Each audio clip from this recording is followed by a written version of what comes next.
بسم الله الرحمن الرحيم. بسم الله الرحمن الرحيم العلي العظيم. الحمد لله الذي جعلنا من المتمسكين بولاية أمير المؤمنين. الحمد لله الذي هدانا لهذا وما كنا لنهتدي لولا أن هدانا الله لقد جاءت رسل ربنا بالحق. مولانا و مولا الثقلین جد الحسن والحسین مولانا ابی القاسم محمد صلی محمد وآل محمد الصلاة والسلام وآل بیتہ الطیبین الطاہرین المعصومین المنتجبین الہداتیین المہدیین المنتخبین المنتجبین المظلومین الذين اذهب الله عنكم الرجس اهل البيت ويطهركم تطهيرا. صل على محمد وآل محمد. قال سبحانه وتعالى في كلامه المجيد ومحكم خطابه الحميد وقوله الحق. بسم الله الرحمن الرحيم. إنا نحن نحيي الموتى ونكتب ما قدموا وآثارهم وَقُلَّ شَيْءٍ أَحْصَيْنَاهُ فِي إِمَامٍ مُبِينٍ. صلوات باواز بلند. صلی علی محمد وآل محمد. دعا ہے کہ پروردگار عالم اس عظیم ترین عبادت کے درجات میں اور بھی بلندی عطا فرمائے، کیونکہ مجلس عزا کی قبولیت کی دعا میں اس لیے مانگتا ہی نہیں کہ کائنات کی وہ واحد عبادت ہے ذکر محمد و آل محمد، جو قبول پہلے ہے اور ادا بعد میں ہے. خالق کائنات آل محمد کی عزت اور عظمت کے صدقے میں خادمین فرش عزا نے جن مرحوم کی اصال ثواب کے لیے اس مجلس عزا کا فرش بچھایا ہے، پروردگار عالم ان کے درجات کو سید الشہداء کی بارگاہ میں مزید بلندی درجات عطا فرما.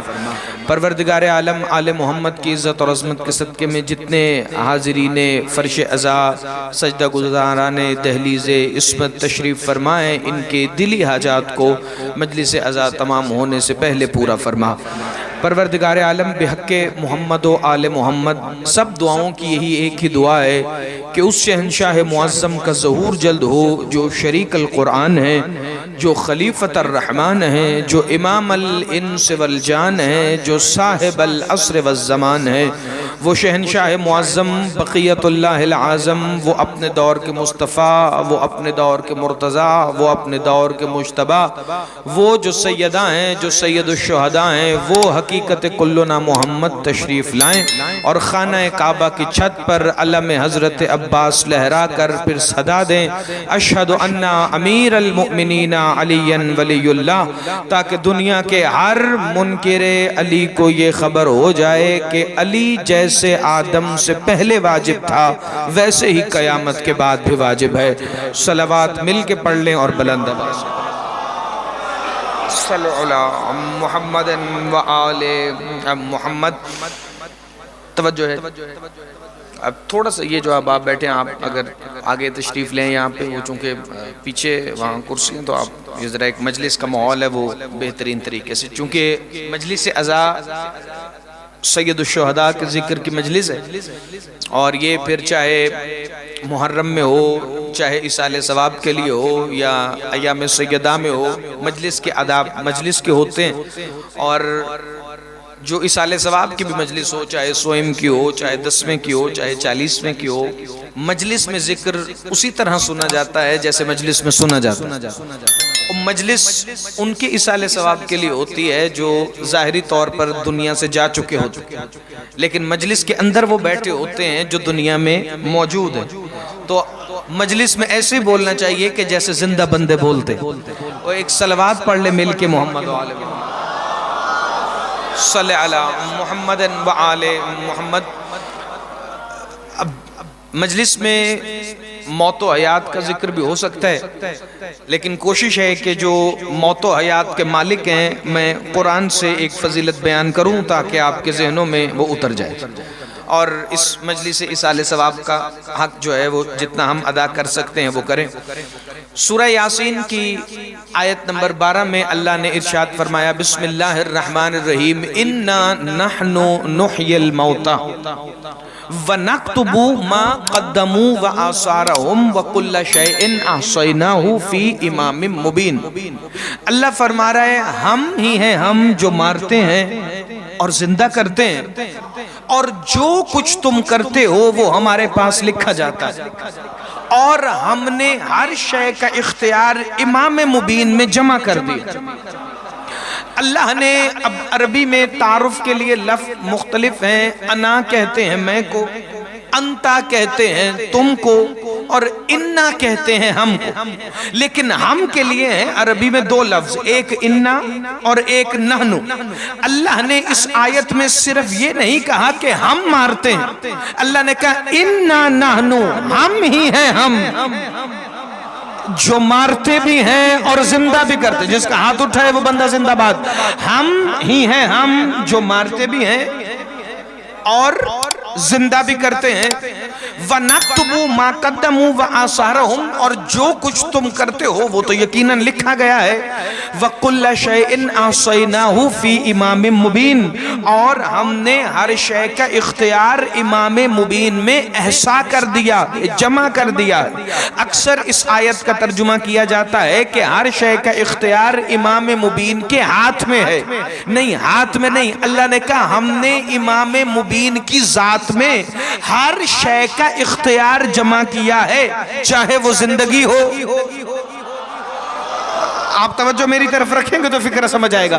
چاہے وہ زندگی ہو چاہے وہ موت ہو، اس کا اختیار امام مبین کی ذات میں ہے، ہاتھ میں نہیں، ذات میں ہے۔ امام مبین کی آنکھ میں بھی ہے، امام مبین کی زبان میں بھی ہے، امام مبین کے چہرے میں بھی ہے۔ نہیں، اگر کوئی آغاز مجلس میں فکرہ سمجھنا چاہے کہ امام مبین کی ذات میں زندگی اور موت کا اختیار کیسے ہے، تو جس نے حدیث قصہ روایت کی ہے نا، جابر ابن عبداللہ انصاری، وہ کہتے ہیں میں جمل کی جنگ میں دیکھ رہا تھا، علی صرف بندوں کو ہاتھ سے نہیں مارتے تھے، علی جسے زبان سے کہتے تھے نا مر جاؤ، وہ مر جاتا۔ زندہ آباد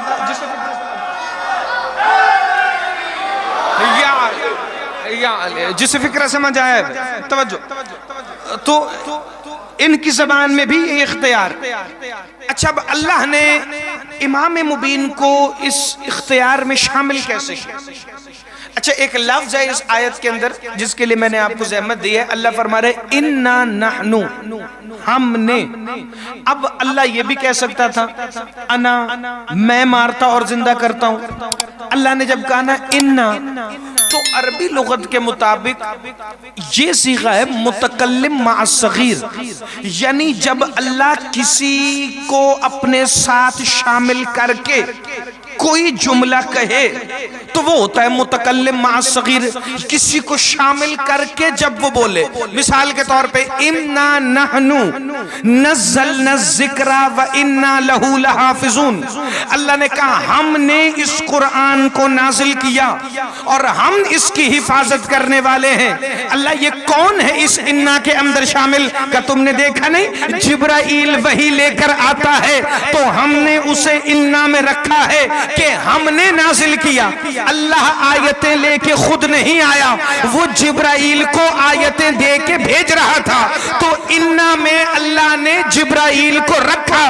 انا نحنو نزلنا الذکر میں جبرائیل آ جائے تو مولوی کو اعتراض نہیں، انا نحنو نحیی الموتى میں علی آ جائے مولوی مر جاتا۔ صدا سلامت رہے۔ جسے فکرہ سمجھ آئے بھائی ہاتھ اٹھانا مل کے حیدری۔ نہیں، جو بندے حیران ہیں، اہل سنت دوست بھی آتے ہیں اس اہل ثواب کی مجلس میں، تو میں ذرا فکرے کو مزید کھولوں۔ رسول اللہ نے مسجد نبوی کے ممبر محمدیت سے یہ آیت پڑھی، بڑے قابل قدر اذان میرے سامنے، بڑا سمجھدار اور زیرک مجمع تشریف فرمائے، مجھے تشریح کی ضرورت نہیں۔ رسول نے فرمایا اِنَّا نَحْنُ نُحْيِي الْمَوْتَ وَنَكْتُبُ مَا قَدَّمُوا وَآثَارَهُمْ وَكُلَّ شَيْءٍ أَحْصَيْنَاهُ فِي إِمَامٍ مُبِينٍ۔ اب وہاں امامیہ کالونی کا مجمع تو تھا نہیں، وہاں تھے صحابہ اکرام اور عربی ساروں کو آتی تھی، اب ہماری طرح تو نہیں کہ جن کو سیکھنی پڑے. اب عرب والوں کو تو عربی آتی تھی, وہ آیت سنتے ہی سمجھ گئے کہ جو امام مبین ہوگا وہ زندگی کا بھی مالک ہے, وہ موت کا بھی مالک. صحابہ نے کہا یا رسول اللہ یہ امام مبین ہے کون جس کے پاس زندگی اور موت کا اختیار ہے؟ اپنی مرضی کی شیعہ تفسیر یا ان کتابوں میں پڑھی ہوگی, اٹھا کے دیکھ لینا. رسول اللہ نے فرمایا امام مبین کا پوچھ رہے؟ کہا یا رسول اللہ کیا اس سے مراد توریت ہے؟ رسول نے فرمایا لا واللہ, اللہ کی قسم بالکل بھی نہیں. کہ اس سے مراد زبور ہے, اس سے مراد انجیل ہے, اس سے مراد قرآن ہے. حضور نے فرمایا میں نے امام مبین کہا ہے, کتاب مبین نہیں. بھائی جسے فکرہ سمجھ آئے اس کا تو ہاتھ اٹھنا چاہیے. میں نے امام مبین کہا, کتاب مبین نہیں. تو یا رسول اللہ امام مبین ہے کون؟ حضور نے فرمایا ذرا انتظار کرو, یا مسجد کے دروازے میں سے اللہ جانے کس کا چہرہ نظر آیا کہ حضور نے کہا اب ذرا سارے پلٹ کے دیکھو. اب جو سب نے مسجد کے دروازے کی طرف دیکھا نا تو سامنے مولا علی کھڑے تھے. رسول نے فرمایا امام مبین کا پوچھ رہے تھے نا, وہ آ گیا. زندہ باد.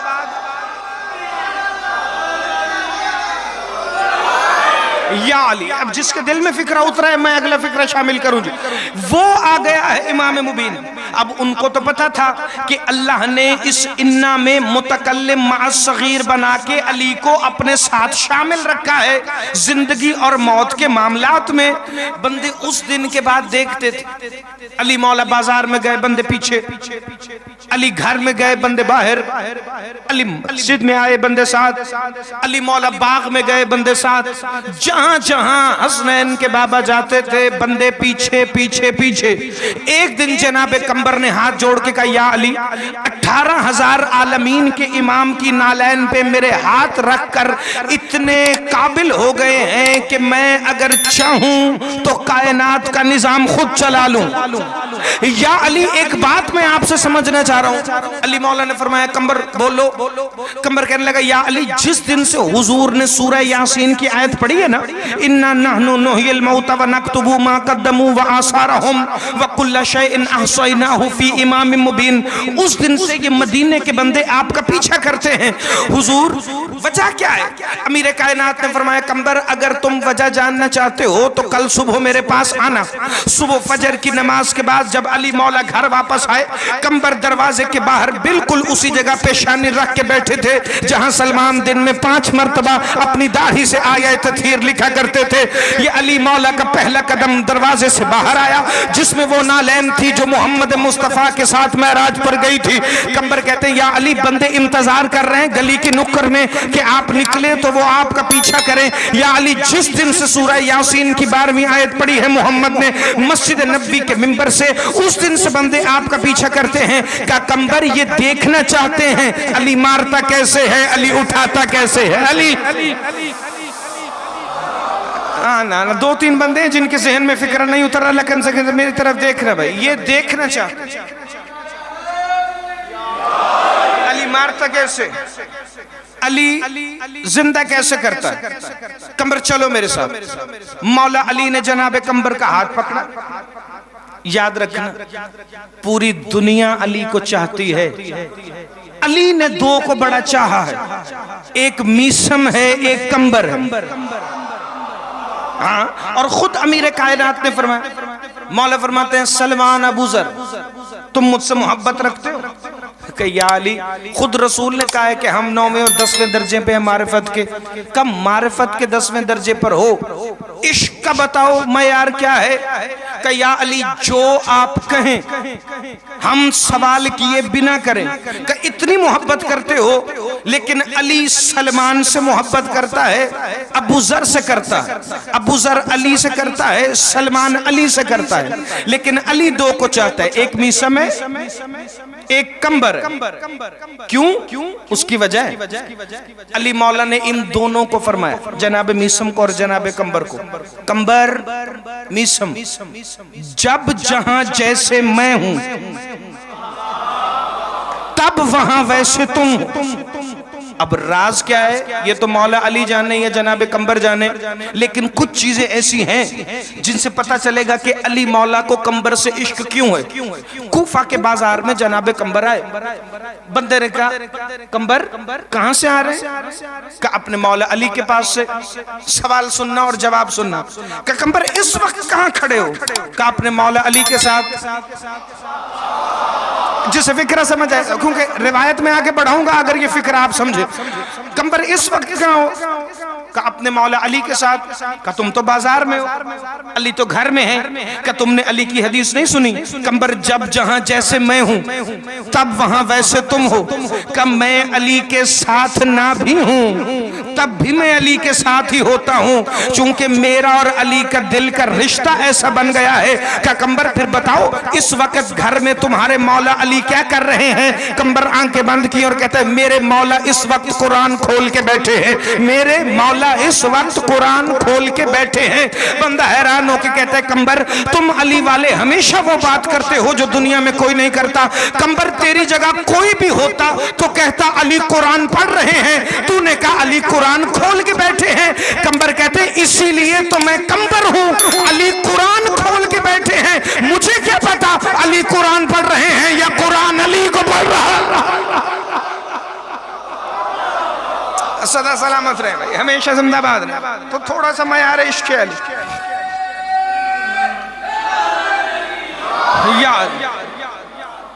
ید اللہ نے قمبر کا ہاتھ تھا۔ مولا علی ایک قبرستان کی طرف چلے۔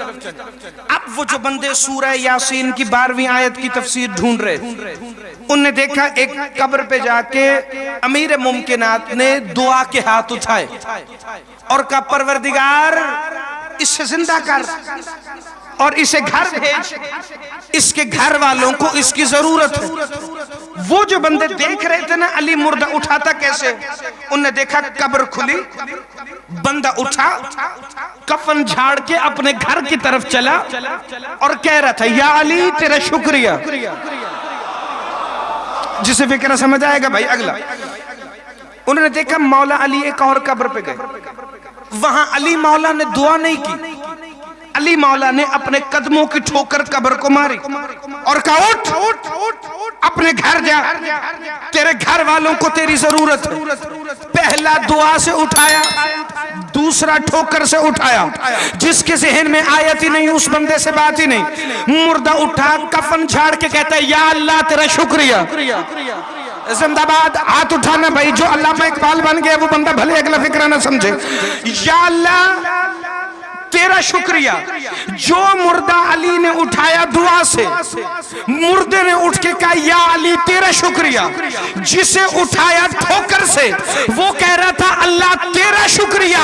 بندے آ گئے، علی کی ابا کا دامن پکڑ کے بیٹھ گئے، یا علی ایک مردے کو دعا سے اٹھایا، ایک کو ٹھوکر سے اٹھایا، یہ آپ کا اور اللہ کا رشتہ کیا ہے؟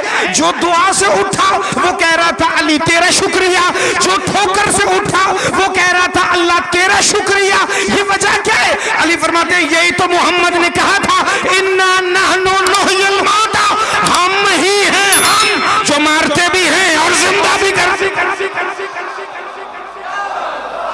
صدا سلامت رہے، ہمیشہ زندہ باد۔ مل کے سارے بولو حیدری۔ جتنی زحمت فضائل کی اتنی اور ہم ہی ہیں ہم جو مارتے بھی ہیں اور زندہ بھی کرتے۔ اچھا ان کا اختیار موت و حیات کبھی دیکھنا ہو نا تو ان کے نوکروں کی زندگی بھی پڑھیں، بڑے سبق ہیں اس کے اندر۔ خاص طور پہ جو ہر معصوم کے ساتھ ان کے اصحاب گزرے، ان کے نوکر گزرے، ان کے خادم گزرے، ان کی زندگی پڑھیں، اس میں سبق ہی بڑھیں۔ میرے اور آپ کے 8ویں امام شہنشاہ مشہد، صلوات پڑھ لے مل کے بلے محمد و آل محمد۔ توجہ ہے جی، بس ایک روایت فضائل کی اور چند جملے مصائب کی اور جتنا جناب خواجہ ابا سلط میرے 8ویں امام کے کمال کے خادم، خاص الخاص خادم، مشہد مقدس جب آپ اطراف کی زیارت کے لیے نکلیں تو خواجہ ابا سلط کا حرم ہے جہاں آپ زیارت کے لیے جاتے، چونکہ جو ان کا ہو جائے یہ اسے بھی لائق کے زیارت کر دیتے، بڑی توجہ چاہتے، تو بس دل میں ان کی ولایت ہو اور زبان سے ان کی ولایت کا اقرار ہو تو دنیا میں مسئلہ ہی اور کوئی نہیں۔ توجہ، ایک دن مامون الرشید ملعون نے امام رضا کو دعوت پہ بلایا، اس لیے نہیں کہ اس کی نیت ٹھیک، ساتھ اس نے بلایا ایک جادوگر کو، اور بلا کے کہتا ہے جب امام دسترخوان سے روٹی اٹھانے لگے تو تم جادو سے روٹی غائب کر دینا، تو میرے درباری فرزند رسول پر نعوذ باللہ ہنسیں گے کہ امام کے آگے سے روٹی غائب ہو گئی۔ امام نے سرکار خواجہ ابا سلط کو ساتھ لیا اور مامون کا دسترخوان بچھا ہوا، امام بیٹھ گئے، اس نے جادوگر کو اشارہ کیا، جادوگر نے امام رضا کے آگے سے روٹی غائب کرنا شروع کی، ایک دفعہ کوشش کی کامیاب نہیں ہوا، دوسری دفعہ کوشش کی کامیاب نہیں ہوا، تیسری دفعہ کوشش کی کامیاب نہیں ہوا۔ امام مامون کو دیکھ کے کہتے ہیں یاد رکھو جس کے 8ویں وارث پہ جادو نہیں ہوتا اس محمد پر بھی جادو نہیں ہوتا۔ زندہ باد، ہاتھ اٹھانا بھائی جسے فکر سمجھ آئے، جس کے 8ویں وارث پہ جادو نہیں، باقی جو ہے وہ ان کا اختیار ہے، اگر یہ چاہیں کہ زہر اثر کرے تو کرے، اگر یہ چاہیں تو تلواریں برسیں تو برسیں، اسی لیے تو آقا حسین نے کہا آؤ تلواروں آؤ تیروں مجھ پر برس پڑو، جب تک ان کا امر نہ ہو، کیونکہ یہ ان کی مظلومیت کا مظاہرہ، ان کا دنیا میں آنا بھی ان کا اظہار، ان کا دنیا سے ہماری آنکھوں سے اوجھل ہونا بھی ان کا اظہار، نہ ان کی زندگی ہماری زندگی جیسی، نہ ان کا دنیا سے جانا ہمارے جانے جیسا، اور لفظ موت کا تو اطلاق آل محمد پر ہوتا ہی نہیں، چونکہ یہ خود انا نحن نحیی الموت ونکتب ما قدموا وآثارهم وکل شیء احصیناہ فی امام مبین میں شامل ہے۔ یہ 7-8 بندے جنہوں نے شروع سے لے کے اب تک ہر جملہ سمجھے ان کے چہروں پہ لکھا ہے اور اگلا فکرہ سمجھے۔ مامون نے اپنے جادوگر سے کہا ان پہ جادو نہیں چلتا تو خواجہ ابا سلط کے آگے سے روٹی اٹھاؤ، اس نے اشارہ کیا، اب چونکہ امام نے اجازت دی تھی تو خواجہ ابا سلط کے آگے سے روٹی غائب ہوئی، ایک دفعہ، 2 دفعہ، 3 دفعہ، 3 دفعہ جب روٹی غائب ہوئی نا تو خواجہ ابا سلط کے ماتھے پر شکن آئی، امام نے کندھے پر اپنا دست ید اللہ ہاتھ رکھ کے کہا گھبراؤ نہیں، کہ مولا میرے آگے سے روٹی غائب کی ہے، کہ اس نے اپنا کام کیا ہے ہم اپنا کام کریں گے۔ جس دسترخوان پر امام رضا تشریف فرماتے نا اسی دسترخوان کے قالین میں ایک شیر تھا، اور جس نے آج تک یہ واقعہ نہیں سنا اس کی اپنی مرضی، لیکن میں ذرا سے تفصیل میں جانا چاہتا ہوں۔ وہ قالین کے شیر کو امام نے دیکھا، امام نے دیکھ کر اللہ جانے کیا کہا، شیر اٹھا اس جادوگر کو نگلا، نگل کے واپس قالین کے اندر، اور اس جملے کو بھی اگر پڑھ کر میں گزر جاؤں تو فائدہ کوئی نہیں، شیر اکثر چبا کے کھاتا ہے، وہ جادوگر کو ایسے نگل گیا جیسے مچھلی نگلتی ہے، جادوگر کو جب وہ نکلا تو واپس چلا گیا قالین کے اندر۔ مامون نے کہا امام رضا آپ مظہر العجائبات کے بیٹے ہیں، مجھے آپ کے معجزے پر بھی یقین ہے، آپ کے کن کہہ کر شیر کو فیکون کرنے پر بھی اعتبار ہے، لیکن شیر سے کہتے واپس جانے سے قبل میرا جادوگر تو دے جاتا۔ امام نے فرمایا تو نے جادوگر کا کیا کرنا تھا، کہ میں اس کا جنازہ پڑھاتا، اس کا کفن دفن کرتا۔ امام نے مسکرا کے فرمایا خاموش، ہمارے دشمنوں کا کفن دفن نہیں ہوتا۔ زندہ باد، ہاتھ اٹھانا، خیرات مانگ لے، یا علی یا علی یا علی۔ جو بندہ سمجھا ہے تو ایک فکر رکھا ہوں کہ ہمارے دشمنوں کا کفن دفن نہیں ہوتا، چاہے قالین کا شیر کھا جائے، چاہے مدینے کے کتے کھا جائیں، چاہے کفن دفن ان کا نہیں ہو۔ امام نے فرمایا یہ تو چلا گیا. انہوں نے کہا امام ٹھیک ہے کوئی بات نہیں. اٹھے. یہاں تک واقعہ سب نے سنا ہے کہ شیر نکل گیا اور واپس چلا گیا. اور یہ معجزہ امام موسیٰ کاظم کے دور میں بھی ہوا, مولانا کی شہنشاہ کے دور میں بھی ہوا. 3-4 ائمہ سے یہ شیر قالین یا تصویر کے شیر والی روایت ہے. لیکن اگلا فکرہ جو میں پڑھنے لگا ہوں اور وہی موضوع میں آخری فکرہ اور اسی کو کرنے لگا ہوں متصل. خواجہ عباس الحد نکلے مامون کے دربار سے باہر. توجہات مبذول رہے. ایک صلوات پڑھ لے مل کے محمد صلی اللہ علیہ محمد و آل محمد. اجازت ہے جی میں آخری فکرے کو. امام نکلے مامون الرشید ملعون کے دربار سے باہر. ساتھ خواجہ عباس الحد سر کو جھکائے چل رہے ہیں لیکن خوشی کا عالم ہے. کیوں کہ مولا اس نے مجھے ستایا, آپ نے میری تکلیف دیکھی نہیں. امام نے فرمایا ہے ہی ایسا, ہم اپنے نوکروں کی تکلیف دیکھ ہی نہیں سکتے, ہم اپنے نوکروں کے ماتھے پہ شکن دیکھ ہی نہیں سکتے. مشکل آئی, مشکل کشا کے بیٹے نے حل کر دی. کہ مولا مجھے آپ کے کن کہنے پہ بھی اعتبار, آپ کے اس شیر کو فیکون کرنے پہ بھی اعتبار, لیکن مولا میں قیامت تک آنے والے شیعوں کو سمجھانے کے لیے ایک سوال کروں. امام رضا نے فرمایا کرو. جسے موت و حیات کا اختیار آل محمد کا سمجھ آ گیا, اسی بندے کو قبر میں جب علی ملنے آئیں گے تو تمہیں سامنے آ جائے گی ساری تصویر کہ ہوتا کیا ہے. سوال کرو کہ مولا وہ شیر تھا قالین میں, آپ نے کہا کن, وہ اٹھ کے کھڑا ہو گیا. مولا مجھے یہ سمجھ نہیں آ رہی اس کی سماعتیں تو تھی نہیں, وہ تو تھا تصویر میں.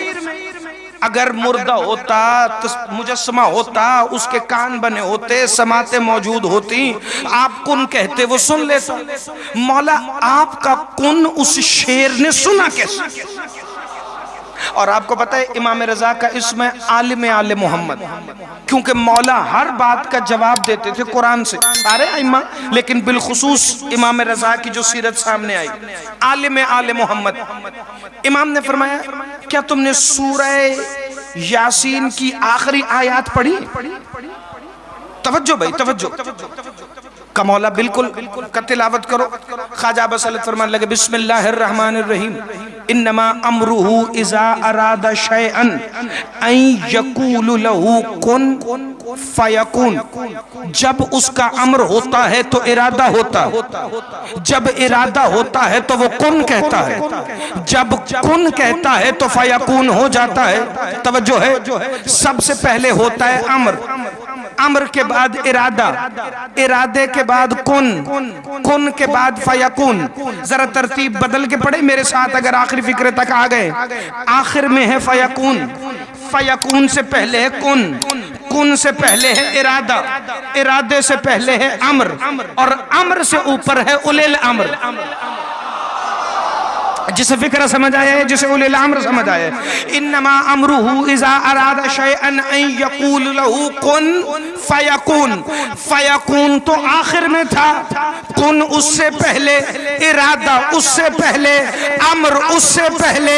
علی کے بیٹے فرماتے ہیں نحن اولی الامر, ہم ہی تو وہ اولی الامر ہیں کہ امر جن کے تابع ہے اس نے دیا ہے ان کو اختیار, اس کا اذن ہے ان کے پاس. یہ جب چاہیں امر کریں, جب چاہیں ارادہ کریں, جب چاہے کن کہیں اور وہ فیکون ہو جائے. کہ عباس الحد تم پوچھ رہے ہو وہ قالین شیر میں تھا, وہ شیر قالین میں تھا تو اس نے کن سنا کیسے؟ کہ پہلے امر ہوتا ہے, پھر ارادہ ہوتا ہے, پھر کن ہوتا ہے, پھر فیکون ہوتا ہے. جب اس نے تمہارے آگے سے روٹی اٹھائی میرا امر ہوا, وہاں تم پریشان ہوئے, میں نے ارادہ دیا اسے سماعتیں ملی, میں نے کن کہا وہ فیکون کہہ کے کھڑا ہو گئے. مل کے بولو حیدری. یہ اختیار موت جو سورہ یاسین کی 12ویں آیت کے ضمن میں اللہ نے ان کو دی. انا نحن نحیی الموتى ونکتب ما قدموا وآثارهم وَقُلَّ شَيْءٍ أَحْصَيْنَاهُ فِي إِمَامٍ مُبِينٍ. ہر شے کا اختیار ہونے کے باوجود توحید کو بچایا ہے حسین. وہ چاہتے تو تیر مڑ جاتے، خنجر کند ہو جاتے، تلواریں ضائع ہو جاتے، لیکن قتل حسین علیہ السلام کے بغیر اللہ کا دین بچ نہیں رہا۔ اللہ تیرا دین صرف آقا حسین کے لہو سے بچا کہ نہیں، دو چیزیں ہیں جو میرے دین کو بچانے میں لگی، ایک حسین کی گردن کا لہو ہے اور ایک علی کی بیٹی کے سر کی چادر، جنہوں نے بے ساختہ ہائے کیے، میں ان کے لیے فکر پڑا۔ ایک نوجوان تھا، اس نے یہ روایت سنی کہ جو مجلس کے آنسو ہیں وہ آقا حسین کے بدن کا مرہم، سیدہ وہ آنسو رومال میں لے جاتی ہیں اور حسین مولا کے زخموں پہ لگاتی ہیں اور حسین کے زخم ٹھیک۔ یہ روایت مودت کے اظہار کے لیے۔ اس دن کے بعد اس نوجوان نے خوب گریہ کرنا شروع کی۔ ایک دن مجلس میں ہو رہا تھا ذکر شام کے بازار، اتنا رویا، روتے روتے بے ہوش ہو گئے۔ خواب میں آقا حسین آ گئے، کیا دیکھا؟ میرے مولا حسین نے سفید لباس پہنا ہے، پورے بدن پہ کوئی زخم نہیں، لیکن دو زخم ہیں، ایک پہلو میں ہے، ایک سینے پر ہے۔ رو کے کہتا ہے آقا حسین آج تو میں نے اتنا گریہ کیا، کیا میرے گریے نے آپ کے سارے زخم ٹھیک نہیں کیے؟ کہ سر سے دستار اتری ہوئی تھی، چہرے پہ اصغر کا خون لگا ہوا تھا، سینے اور پہلو کے زخم پر میرے غریب مولا حسین نے ہاتھ رکھ کے کہا یہ دو زخم قیامت تک نہیں بھر سکتے۔ کہ مولا یہ دو زخم کون سے ہیں؟ کہ ایک اکبر کی جوانی کا زخم ہے، ایک زینب کی چادر کا زخم۔ اجرکم اللہ، اجرکم۔ عزادارو یہ کوئی ایسا پیار ہے بہن اور بھائی کا، علی کی عزت کی قسم اگر دنیا کو ان کے مصائب کا صرف ایک قطرہ سمجھ آ جائے تو آنسوؤں کا سمندر دنیا اپنی آنکھوں سے بہا دے۔ آقا حسین جب جایا کرتے تھے نا مدینے سے باہر تو بی بی عالیہ سے سب سے آخر ملتے، اور جب واپس آتے تھے تو سب سے پہلے بی بی عالیہ کے پاس آ کر انہیں ملتے تھے۔ شام کی ملکہ ایک دن دروازے پہ انتظار کر رہی تھی، اللہ جانے آج میرے بھائی کو آنے میں دیر کیوں ہو گئے؟ جو ہی آقا حسین آئے نا سب سے پہلا فکرہ کا شام کی ملکہ نے، مسافر شام نے رو کے کہتی بھیا آپ کو آنے میں 2 گھنٹے لگ گئے، آپ کو نہیں پتا آپ کی بہن کھڑی نہیں رہ سکتی، جو بھائی کے انتظار میں 2 گھنٹے کھڑی نہیں رہ سکتی، اس نے شام کے باہر 17 آذانیں کھڑی ہو کے سنی۔ یزید بے غیرت کہتا تھا پہلے شام کا بازار سجاؤ پھر علی کی بیٹیوں کو لے کے اندر آؤ، جس کا ابھی تک ہاتھ سینے پر نہیں آیا۔ عزادارو ایک دن اسی طرح ہوا، صحن خانہ پاک سیدہ آرام فرما رہی، سامنے سے دھوپ آئی، میرے مولا حسین اپنی ابا کے دامن کا سایہ کر کے کھڑے ہو گئے۔ تھوڑی دیر کے بعد جو بہن نے دیکھا کہ وقت کا امام ہے، مہر نبوت کا سوار ہے، شہیدوں کا سردار ہے، جو میرے سامنے ابا کا سایہ کر کے کھڑے، رو کے کہتی بھیا آپ بڑے بھی ہیں، آپ امام بھی ہیں، کتنی دیر ہو گئی میرے چہرے پر سایہ کیے ہوئے؟ کہ بھیا پتہ نہیں بہن ظہر کے بعد آیا تھا، مغرب کا وقت ہونے والا ہے، میں آپ کے چہرے پر سایہ کر کے کھڑا ہوں۔ اس دن کے بعد روز کہتی تھی اماں فضہ دعا کرنا کوئی ایسا وقت آئے جب میں حسین کا یہ قرضہ اتاروں۔ میں دھوپ میں تھی، حسین میرے پر اپنی ابا کے دامن کا سایہ کر کے کھڑا رہا، اللہ تمہارے گریے کو قبول فرمائے۔ اس دن کے بعد بی بی عالیہ روز دیکھتی رہی کبھی تو دھوپ آئے نا تو میں حسین پہ سایہ کر کے کھڑی ہوں۔ عزاداران امام مظلوم بی بی دیکھتی کبھی اکبر بابا کے سامنے سایہ کر لیتے، کبھی عباس بابا کے سامنے سایہ کر لیتے، کبھی بھائی آمنے آ جاتے، کبھی علی کے بیٹے آ کر حسین مولا کے سامنے سایہ کرتے۔ گزر گیا 10ویں کا دن، 11 محرم کا دن طلوع ہوا، حسین کا بدن دھوپ میں پڑا ہوا تھا۔ وہ جو پوری زندگی انتظار کرتی رہی نا کہ حسین پر چادر کا سایہ کرے گی، وہ بندے ہاتھوں سے حسین کے جنازے پہ کہتی ہے حسین معاف کرنا آج میرے پاس چادر کوئی نہیں، حسین اگر میرے پاس چادر ہوتی حسین میں تیرے بدن پہ برسایا کرتی، جس کی آنکھوں میں ابھی تک آنسو نہیں آئے. میں نے قم میں شیخ حسین انصاریان، قم میں ایران کا مصعب خان ذاکر ہے، میں نے اس کے فکرے اپنی سماعتوں سے سنے. حرم معصومہ قم میں زلزلہ تھا کہ 11 محرم کی صبح 3 گریے والی بین کیے ہیں بی بی عالیہ نے حسین کے جنازے پر. رو کے کہتی ہے بھیا معاف کرنا، اگر میرے پاس چادر ہوتی تو میں تجھ پہ سایہ کرتی، اگر میرے پاس چادر ہوتی میں تیرے جنازے پر جلدی آ جاتی، اگر میرے پاس چادر ہوتی میں تیری گردن کا خون ایسے صاف کرتی جیسے تو نے اصغر کا لہو چہرے. سيعلم الذين ظلموا أيام كلمة. لبيك يا حسين، لبيك يا حسين.